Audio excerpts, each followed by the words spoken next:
Dear brothers and sisters, today is the second video about Guam, about the mission here. Now I am in the center of Guam and heading towards some villages to continue distributing the brochures and meeting with people, making new friends. I want to say a few more words about Guam itself and about our mission here.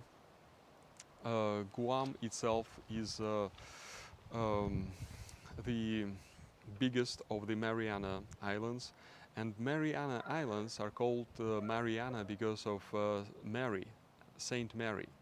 So we ask for the Theotokos, Saint Mary's prayers and help to our mission, because people who live here, the Marianians, basically are people of Saint Mary. Okay, so this is interesting. This, of course, has to do with history. And the history is that Magellan came here 500 years ago, exactly 500 years ago, in 1521. But the Catholic mission began later. It was already in late 1600s. And there was also Orthodox mission in this region, which I was surprised to find out. It's documented that in 1817 and 1828 there were ships coming to Guam and to other islands, and they even settled in the north part of the island, where the U.S. air base now. And they had an observatory there. There was a settlement. There were some scientists working. Some people also say that there was a church established in Anatahan. That's an island up north, volcanic island, which had eruption in 2003 to 2007. It was erupting. Nobody lives there anymore. But at that time there was Chamorro population, and Russians came there and had a settlement and built a church, which I'm still trying to find some documentation on that. It's just some stories that the locals say, but it's documented that they came here in Guam, okay, at least in those two missions that I've mentioned. And this is inspiring for us, because it is always good to continue the work of other missionaries. Okay, not to be proud that okay, we are the first and we're something. We're nothing. Okay, this should be a spirit of missionary, that he himself just happened to be in some place because of Lord's glory, and this is not his own achievement or some special talent. He's not nowhere special. He's continuing the work of others who are saints, most likely. And I want to do more research on that. If I have some new finds, I will share it with you. And I'm also planning to go to those northern islands to see what it is. I'm not sure which islands I'll be able to visit, but this is also part of the plan for this time. Guam itself is Chamorro culture, Chamorro population, but actually the Chamorro people are now less than 1/4 of the population. It's not many, well, maybe 1/4 to 1/3, it's somewhere there. And it's even less than Filipinos who live here, okay, in Guam. And other nationalities, Korean, Japanese, Chinese, many other, well, white, Caucasians. Okay, so we have Russians here, right? So it's quite surprising that the population here, the Aboriginal population, is less, even though you see Chamorros everywhere. The south is more Chamorro, majority Chamorro here. And the mentality is quite different. The south, the center, and the north. This is something I will not go deep into right now. Um, the mission here, the mission here is quite different from, say, Papua New Guinea or East Timor, because people are not surrounding you right away. You're a foreigner taking brochures from you. So they have a distance. Now there is social distance, this COVID thing, and people are not so open. Okay, so they're more open here in the south, and I've discovered that they are more open in the sleeping neighborhoods. Okay, in those neighborhoods, if you drive around, that's the mission strategy, tactics here. That by going into those neighborhoods, people are more confident there. They are more open. They are more curious. Who is this? Who is driving in their neighborhood?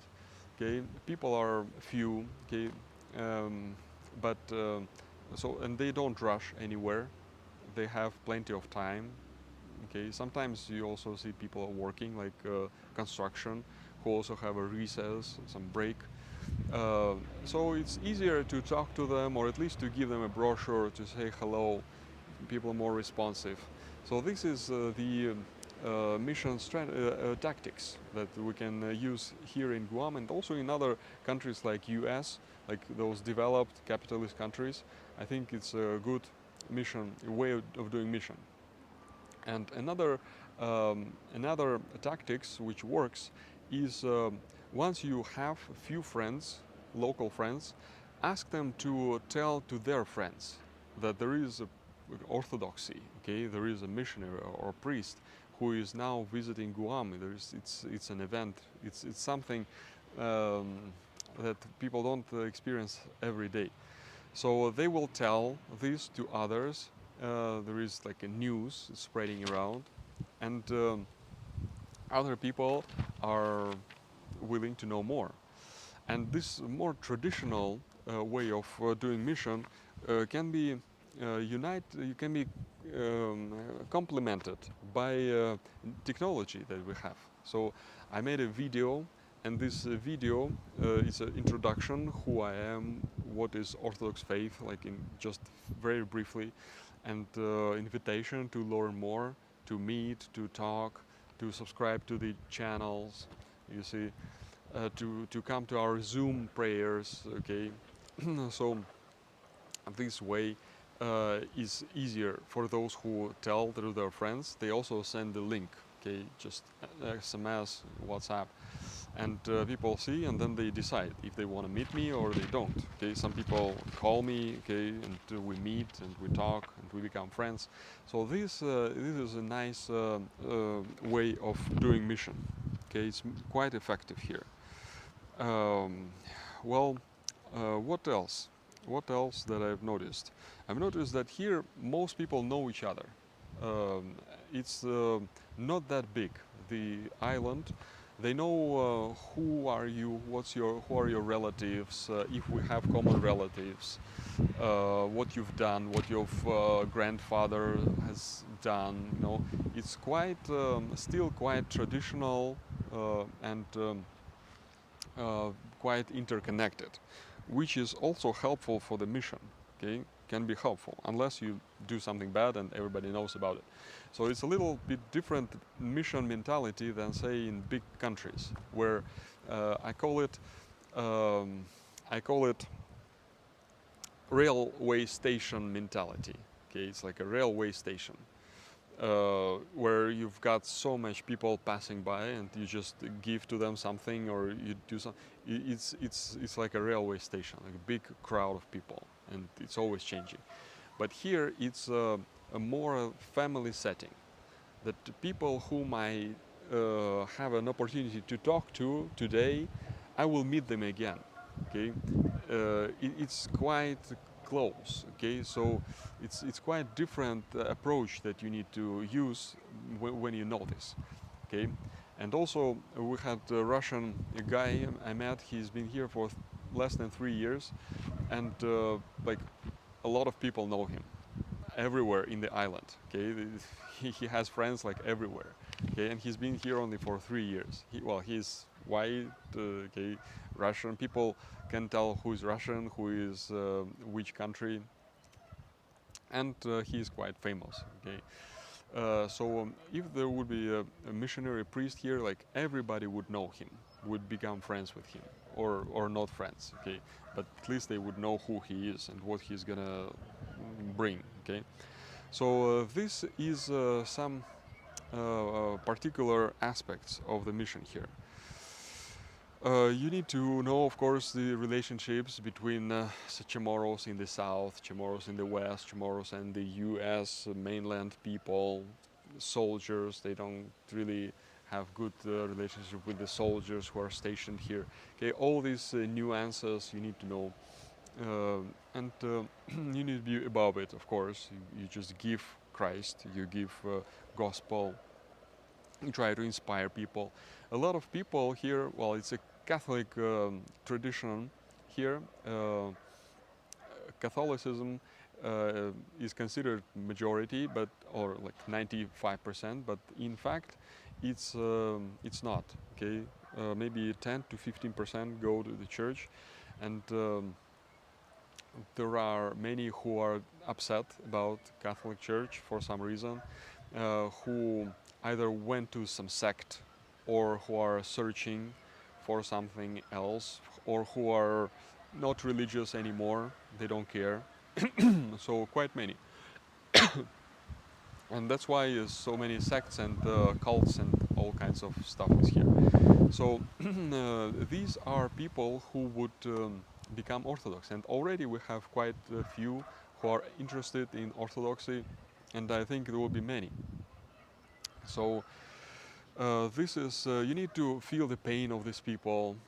This pain comes from colonial times and colonial treatment that they have, and from the war memories. Okay, there was so many people killed here in Guam and Saipan, the Battle of Saipan, because when Japanese were here, this was the last frontier. Okay, they've protected. Behind it was the Japan. Okay, so the when Americans came, attacked, they had like big battles here.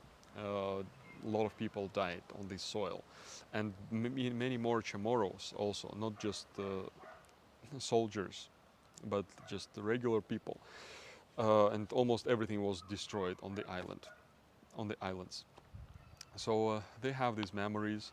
I visited the museum here yesterday, and you need to feel this. You need to feel the land. You need to love this place, love the culture. Chamorro kitchen. Yesterday I went to Chamorro place.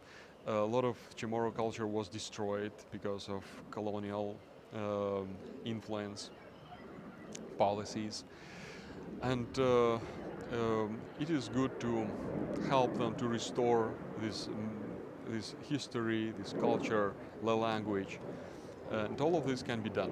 All of this can be done. May Lord help us. Please pray for the mission here on these islands, so that more people can come to the church and become Orthodox and be united with Jesus Christ. May Lord help you and bless all of you. Amen.